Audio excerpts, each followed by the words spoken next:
invite me over if you throw another pretty party. Looking back, it's hard to tell you where I started. I don't know who loved me, but I know that it ain't everybody. What's going on, everybody? Welcome back to another episode of the Gin Blend Podcast. This is part 3 with my uncle JJ. And this episode, we're going to talk a little bit about life after basketball. So, what did you do to prepare for the end of your career, your professional career? You know what? For me, it actually came out of necessity, right? I always kind of had my eye on, being a business owner after playing basketball, just because I knew I was at the point where I didn't really want to have to work for anybody else, just because of how I was conditioned with, being able to be a professional athlete and kind of control my destiny and sense of, what I was doing there. Okay. But I think what really sparked me to really start really focusing on what was next was about year 10, because I played for 15 years professionally. Okay, yeah. Around That's year a great 10, year, right? yeah, man, it was a blessing. It was a blessing. But around year 10, I think it was, I got MVP of the league, and it was time to renegotiate with, the team that I was on to see if they was gonna offer me a better deal. And I was in the conference room along with my general manager, the owner of the team, and then my agent was on a conference call on the phone. And I had just got MVP, right? So, I mean, I'm thinking, they have a big payday. Let's do this, what I'm saying? And they gave me a number, which was a higher number than what I made before, but it still only put me at I think I was maybe 12th highest paid player in the league or something like that. And that's too low for MVP. That's too low for MVP, right? I didn't have to be the highest. I got to be at least top 5, in my mind.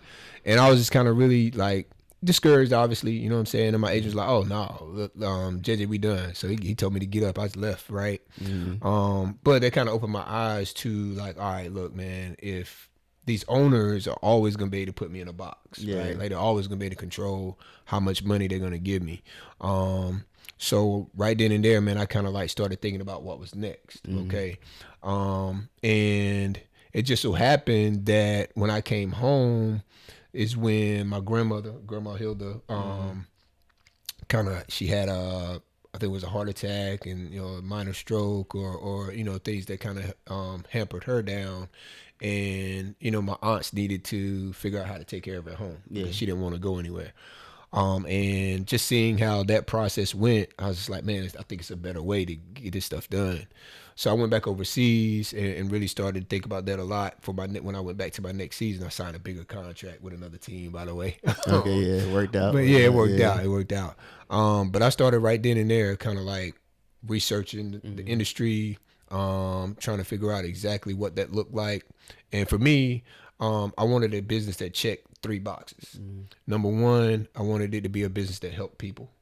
All right. Number 2, it had to be a business that would allow me to make the type of money that I was already making to keep my lifestyle the same. And then number 3, it needed to be something that allowed me to still be in my family's life, right? It's a good checklist. Yeah, you know what I mean? So this particular business, Peaceful Living Home Care that I own now, checked all of those boxes. So yeah, man, I dove in while I was playing, in between practices or on off days. I was writing policies and procedures. I was studying to become a CNA so I could kind of know exactly what my staff would be doing when they started doing it. And man, time kind of flew. And I remember when I retired, I wasn't planning on retiring. I had a 2-year deal on the table still, right? But Kendall was in school. She had just started kindergarten, and that's my daughter, by the way. Shout out, Cuzzo. Yeah. So she was doing really good in school while I was there because she was going to year-round school. So she started school before I left to go back overseas. And then once I went back overseas, about a month after, she started acting out in class or, having to be redirected. Yeah. So, man, we made a decision that it was time for me to come back home because that was what was more important. So when I came home, man, I hit the ground running. I had everything in place already, right? Because I had been working on it. I got my licenses and certifications and stuff in the business. And then my first client, I provided care for. Word? Right? Yeah, I did the work. I did the work. And I wanted to do that too because I wanted to be able to empathize with my staff when I started hiring. So if they were going through something, I knew what they were going through. Okay, It also would allow me to be able to know when they was BSing me. Yeah, you know what I'm yeah. saying? Like, Facts. nah, that ain't how that Yeah, work. That ain't how that, you know what I'm facts. saying? So, yeah, man, I did a great job with the first client I had. It's my business, right? So you always can go above and beyond for your own business to make sure you do what you needed to do. But it also allowed me to train my first 2 to 3 caregivers. Okay. And what that did was, with me being the one that was training them directly, I was giving them exactly what they needed to be able to be successful. And then those 3 trained the next 2, 3, and then, vice versa, whatever. And then me and your mom, right? Yeah, Like yeah. my nursing supervisor, man, thank God for her. She really like put her expertise and sprinkled it all over everything, and it's just sprouted. Yeah, so she's super into that. The yeah, healthcare stuff. Oh yeah. man, she is the, you know what I'm saying? She's the standard. You know what I'm saying? Like, she's the standard, and we strive to be the standard in the home care industry. So that worked out really good, man. So yeah, man, I think for me, it was a real blessing to be able to walk right into a business. But what people don't understand is like the duck on the water. Yeah. Like, it's just floating, but you don't see the feet paddling groundwork, underneath the ground, right? Mhm. I did all that groundwork for the last 5 years of my career.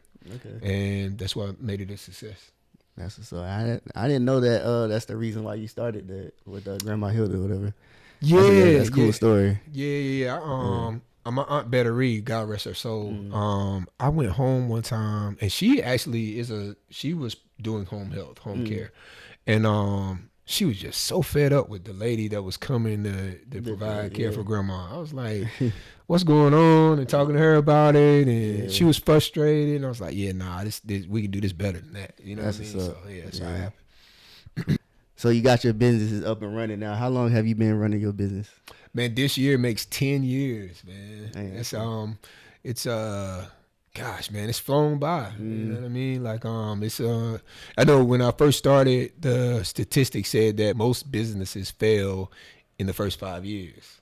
Yeah, So, I about to say, 'cause if you've been doing something 10 years, you got to be successful at it. So, yeah, man. yeah. It almost like your basketball career, like you make it 10 years, like you're doing something right. Right, exactly. And that's the thing too. Like, a lot of the things that I did as a basketball player or as an athlete, really spilled over into the business world, right? Like, obviously, in order to be successful to the magnitude that we are in terms of what we do, you have to put the work in, right? You have to be dedicated. But also, too, the same thing applies, right? Like, when I walk in to do an assessment or to get the business or to be able to explain to the adult kids of the potential client of ours, like, I'm walking in there confident that, like, I know my company can provide the best care for you, right?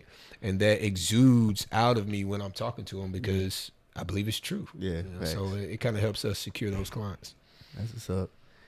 And then, do any of your clients, like, do they know, like, your life before entrepreneurship? Yeah, some of them do. Okay. I never tell them, right? yeah. But just a lot of the clients that we provide. So we have a boutique style agency, and what that means is, like, we don't have hundreds of clients by design, right? Yeah. Like, I want to know my clients. I want to know their family members, so that when they call in, we can provide that peace of mind to their family members and loved ones because we know them, right? So a lot of the clients that we have either know someone or have come in contact with someone who knows who I am or what I did. Okay, cool. Yeah, so that kind of helps. Yeah. So, y'all have, like, a website or anything? Like, how would... So, if we have, like, somebody that sees this video, like, and they need, like, your services in the North Carolina area. Or is it just North Carolina? Or? It is just North Carolina right now. So, in the North Carolina area, like, how would they get in contact with you? Oh, yeah, man. So, Peaceful Living Home Care. The website is plhomecare.com. You can also Google Peaceful Living Home Care. We'll pop up. Go to the website. All of our contact information is there. The process is really simple, right? You reach out to us via email or via contact page on our website or via phone, which the number will be there as well. Okay. And it will give you all the information you need to get things in place to provide care for your loved one. And I'll put all the links in the description. It'll probably be in the video somewhere. Sounds good. Yeah. All right. So that's good. Like, a lot of athletes I used to hear about, life after basketball or whatever sport they playing, like it's not so good sometimes. They either like spend all their money or they don't know how to like cope with life after that because they don't know what to do. Like they don't have no purpose anymore. Right. Or they don't know what their purpose will be after basketball. So that's a good thing that you found a purpose and you knew what you was gonna do before you even ended your career. So yeah, that's a blessing in itself. Exactly. Yeah, I think that might have saved my life too because I definitely missed the game of basketball. Right when I first retired. So yeah. All right. So we're gonna move on to some questions about we're gonna compare and contrast between your generation and this generation. Okay. So we'll start with like the hot topic that everybody likes to talk about nowadays is NIL. And you know, nowadays in high school, kids have a brand now and they have to like build their brand to get monetized, I guess, and like get to make their own money. And then they build their brand even more when they get to the next level and the next level. So what were the differences for you when you were growing up? I'm pretty sure y'all didn't have nothing close to that, but like, no.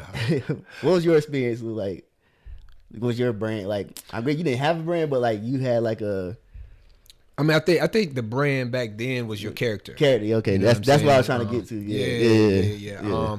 I think like when I was growing up, character meant a lot. Like especially for a kid in my situation, right? And I go back to just being like I was a regular kid that was the size of a million other boys in you know what I'm saying, that was trying to pursue the dream that I was trying to pursue, right? Yeah.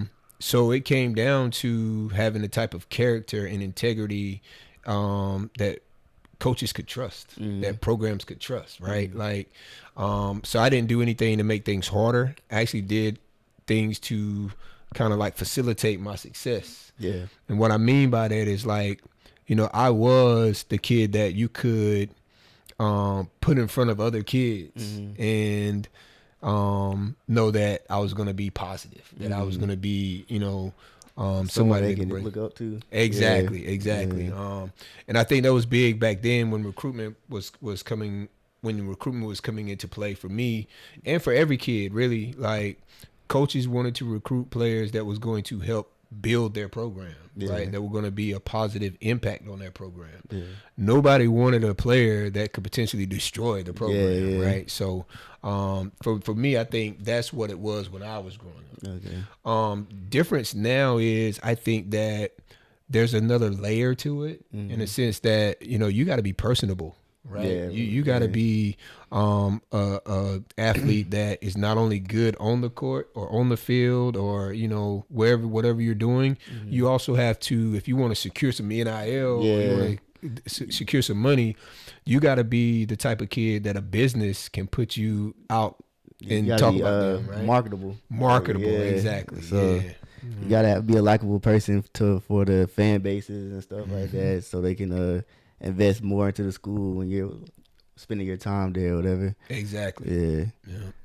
I think it goes a long way too with your social media pages and outlets, you know, followers, you know, all that type of stuff that really helps get that too. Yeah. So you probably don't, but like, do you know of like any of those, like the, you know, back in the day, I call it the last episode, the illegal NIL. Do you know of any players that were getting money? You know, yeah, I do. I know a couple that got in trouble and had to like, you know, they got their programs in trouble, right? Dang. Like, and I think though, to me, I'm on the fence about not about whether or not it was right or wrong, but understanding some of the reasoning why behind the things that happened, right? Like with the guys that I knew that got in trouble, these guys' personal lives were really bad, meaning they didn't have money. They were poor, right? So they needed to do what they needed to do to just get food on the table. Yeah, exactly. You know what I'm saying? So they probably had family back home that wasn't getting 3 meals a day. They probably eat once every other day or something. Absolutely. Like that. So, matter of fact, the two guys that I know that it happened to or they got caught, that was their situation at home, right? So it's unfortunate. But I mean, and then too, like I look at the NIL now, and these are conversations that we've been trying to have for for a very long time, Yeah. right? Like even when I was in school, like my jersey was being sold, right? Oh, like, yeah, like yep. Mhm. a lot of people were seeing their jerseys sell out and not having enough money to go grab some food. You know what I'm saying? Yeah. Like Or they was like putting in like video games like March Madness and stuff, and Exactly. like your likeness would be in the game, but you wouldn't see like a penny from Nope. that. Yeah. no. So yeah, I'm glad that there's some compensation for these athletes now. I mean, before, I get it. A scholarship back then we thought was the payment, Yeah. right?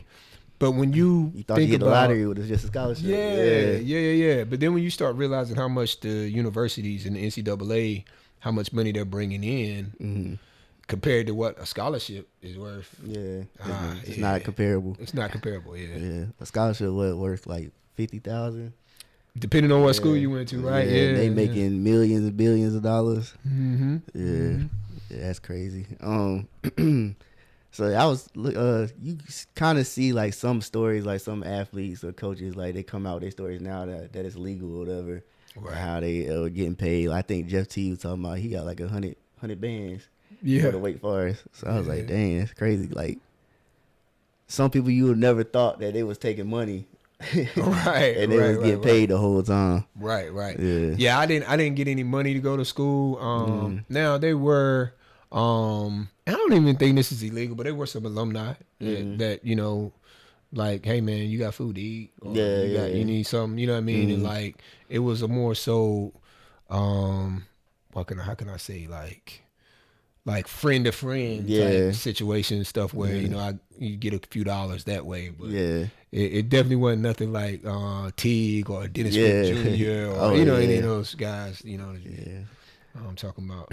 But I think too though the NIL kind of, I don't know if high schoolers should be getting compensated. It's too, because I feel like it hurts their drive sometimes because they feel like they already made it. You know what I'm saying? Right. You know what? I am.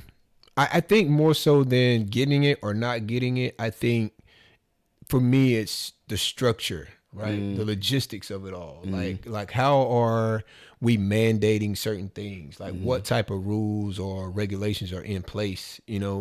I think if we can get something of that nature in place, it would help out a lot. Right? Yeah. To me, it's hard to say that high school players can't get it, but college players can. Right. And the reason I say that is because, I guess you could say the age, right, difference. Yeah. But at the same time, if you are a kid in high school, like say LeBron was, right? Yeah. Like, he probably made some. Oh my goodness, money, right? Like his games was on ESPN. Yeah. Like, his high school games was on ESPN and stuff like that. Like to like keep that kid or that type of kid from capitalizing on his talent. Yeah. That probably will never go to college if he wanted to go straight to the NBA. Like, I don't know how you could say no. I do have an issue with it. I don't know if you've heard of this. Like, I'm sure you have, but like I don't know how they're gonna like navigate this, but I don't like professional players being able to come back to play in college. Oh yeah, right. I don't. I didn't talk about that last episode. Yeah, because we've been seeing people come from. They'll play like it's a dude that's going to Baylor now. He played in the summer league with the Hornets and a couple other teams. I think he played overseas too, and now he's able to come back in the NCAA and like dominate. Listen, I know the rules are what they are. So if you want to take advantage of the rules, I get it. You know what I'm saying? People figure out a way not to pay taxes every year. All right, if you're smart enough, you got a good enough accountant to do that. More power to you. Yeah. Same thing I say to those players, right?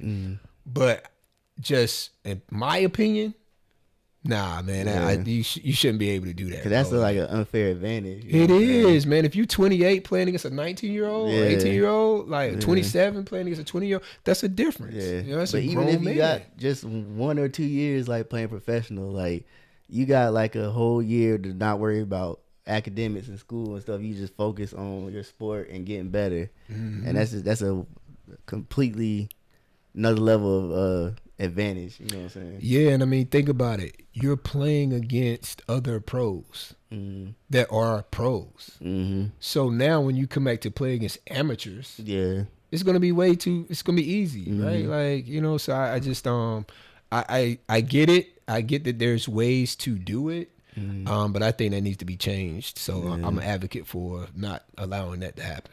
Yeah. Another thing too is with the transfer portal. I don't like how you can transfer like every year. Like some people like on their fifth school. Playing. And I feel like there should be a limit on how many times you transfer. Like at least 2. I agree with maybe that. 3, but like 2 times. Yeah, I agree. Because you're transferring to all these different schools.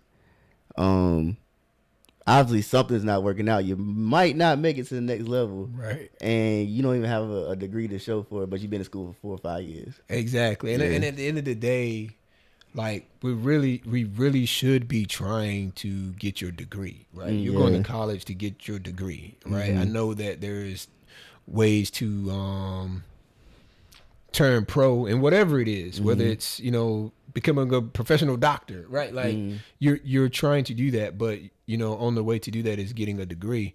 And I think that schools can be, programs can be, people can be taken advantage of by allowing kids to just transfer, right?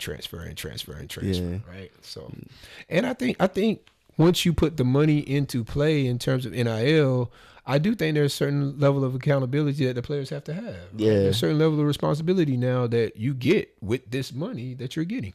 Yeah, I think they should be put in their NIL contracts where like you have to have a certain level of commitment to as well, or pay some of that money back. Yeah, now I do think like there's got to be. I do think there's some type of wording, some type of like technicality where you have to like. Right now, I feel like everything's so like around. willy nilly. I get it's like the early stages of everything. Yeah. But yeah, I feel like it's coming in the near future where they're gonna start making some more changes.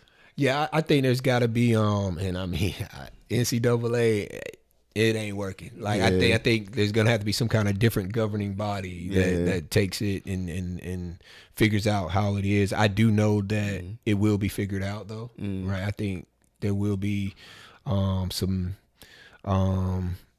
type of like chemistry to the chaos. You know what I'm saying? Coming up. So yeah, they're still in the early stages, like I said. So like, of course, when you first start into something, like you're gonna find what works and what doesn't work. Yeah. Trial and error. But it is a good thing that the players are getting, the athletes are getting paid for their services. Yeah, absolutely. And what they bring to the universities and colleges and stuff like that. So to go back with like brand building, a lot of athletes too, like, I feel like now everybody has a mixtape. Back then you didn't really see too like many of the players unless you was big like you knew the names like in the magazines and the newspapers and stuff like that, but you never really seen them play, or you didn't, you know what I'm saying, you just knew the names. Now it's like everybody has a mixtape on YouTube or Instagram, and you can see like everything now. So it can kind of get like oversaturated now, low key too. It's like a good thing, but a bad thing at the same time. Like, what do you feel about like everybody having mixtapes and stuff like that? Yeah, so this is gonna be my generation, my Gen X coming out, right? So I'm gonna go ahead and say that now. Like, at the end of the day, the work is undefeated. Right, like you can cut up a video, you can mix it up, you can edit it, slow it down, speed it up, whatever you want to do, right? Like you can make things look good, you know what I'm saying? But if you ain't in that gym or on that field or whatever sport you playing and actually putting in the work, you're gonna come up against somebody who is. Yeah, and you're really gonna be exploited. You really gonna be exposed to what the real is. You're not gonna want to put that on your highlight mistake. Exactly, exactly. And you can't run from it. You cannot run from it. Like you can front and doctor stuff up and get yourself in a door, but that's not the hard part. The hard part is staying in there. You know what I'm saying? And I don't think that these highlights and these like little short Instagram posts and stuff like that. Yeah, it's cool. I'm not saying don't do it, right? Just make sure you got the game to back it up is what I would say. Yeah, I think that started with my generation. I do think it started with your generation. I used to be in my senior year in high school. I was like one of my periods. I was like the office assistant or whatever. So I wasn't really doing too much. I just be on the computer or whatever on YouTube. I'll be looking at John Wall mixtapes all the time. And if anybody know, like if you know John Wall mixtape, man, they were doing numbers back then. Yeah, it was. So I was just watching like everybody's Baller's Life or Hoop mixtape. And the thing is, though, not to cut you off, but the thing is, like John really could back it up. Yeah. You know what I'm saying? Like he was like that dude. Yeah. You know what I'm saying? So that's one thing. Like even like that's one of the things. Like my brother and some of my close friends tease me all the time because I got some highlight mixtapes out there, right? I got some, you know what I mean? But like I really do this. You know what I'm saying? Like and that's the thing that's one of the most gratifying feelings. Not to like kind of digress, but one of the most gratifying feelings is like your peers and the other players that you play against. There are ballers. Yeah. They also recognize you as such. Yeah, they right? respect your game. They respect it, right? So, I think back then when it was starting, most mixtapes were of players who actually could get it. They could. It was more exclusive. In my generation, this generation is kind of like everybody got one. Yeah. Anybody can have a mixtape now. Yeah, or a highlight reel. Yeah. All right. So, I don't know if we talked about it earlier. So what advice would you give to the athletes that like struggle with the academics and like how can you explain to them like how important it is for your books to be in order?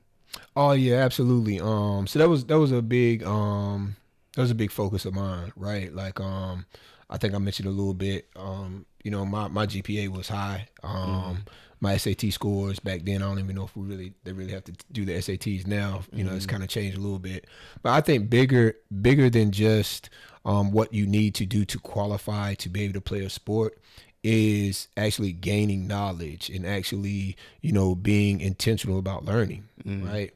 Because everything you learn today is going to put you in a better position for tomorrow, right? So I think it becomes a situation where you have to start doing things that transcend just your sport. And I think if you really want to be successful at life, if you really want to like, you know, achieve your goals or even go further than what you think your goals are now, because I'll be honest with you, like the goals that I had in high school, I far exceeded those, right? But you got to be prepared to do that. Yeah. And if you don't take your academic side of things serious, then you're not preparing yourself to exceed anything. Yeah. And like we was talking about on the break, like your comprehension and stuff in school can translate to your sport and make your respective sport easier for you. And then even outside of like off the field or off the court, like it helps with your life experience too as well. Absolutely. Yeah, absolutely. I think some of the best players that we see playing any sport are also smart players. Right? Yeah. And like we were talking about Jaylen Brown. Jaylen Brown, he's very, very smart. Very good example. Yeah. He got he's smart on the court and off the court. He runs his own business and stuff, and he knows like he doesn't need like the big corporations. He's gonna do it himself because he puts the time in. He does his own research, and he's smart enough to do those things and get those things done. Right. And that translates to freedom, right? You know what I mean? And freedom and allows ownership you to transcend, you know, just your sport. It's bigger than that. Yeah. What would you tell kids? Like, what advice would you give to get them like recruited or make it to the next level? And like, what tools do they need to get there? I think number one is work on perfecting your craft. Right. First and foremost, like if you want to get a basketball scholarship, you need to be focused on being the best basketball player that you can be. Right. First and foremost, like let's keep what's priority a priority. Right. So make sure you're working on your game. Make sure you're taking care of your body. Make sure, you know, you're doing the things that tell coaches or tell programs that you're serious about what you're trying to do, for one. Number two, I would say make sure that you're doing everything you can to facilitate your success, and that means handling your business in the classroom, right? Yeah. Like, you want to make things as easy as possible for yourself to be recruited. So you can be the best basketball player or the best athlete on the field, but if you can't qualify, coaches are going to try to look somewhere else, right? Because you need to be eligible to play. You need to be eligible to play, right? And nowadays, coaches don't have time to worry about if you're going to be handling your business in the classroom, right? And then I would say with social media and NILs and everything like that, staying out of trouble, right? And marketing yourself in a positive light is going to work, is going to be major for you. We talked about that in the last episode. Like, make sure you don't, like, post anything stupid or do anything stupid and have, like, a clean image or whatever. Right, right. Exactly. And then I think what's one of the biggest things that, you know, it seems really simple when I say this, but I talk to a lot of coaches, and when they are recruiting and when they are at these events, showcases, exposure events, it's simple. Like, they don't know what you can do if you don't show them, right? So that's a multifaceted statement, right? For one, you don't want to be on a team where you're not going to play. Right? Just because it's a shoe team. You want to be on the shoe team, right? If you're not being seen, coaches don't know that you're good. So if you're on a team where you're not going to be playing, you're wasting your time. All right. Number two, when you get on the court, you have to play basketball, right? There's no time to continue to be passive or nervous or whatever, right? Like, why not go all out? Right? Why not give it everything you got? This is maybe the only opportunity you have to showcase what you can do.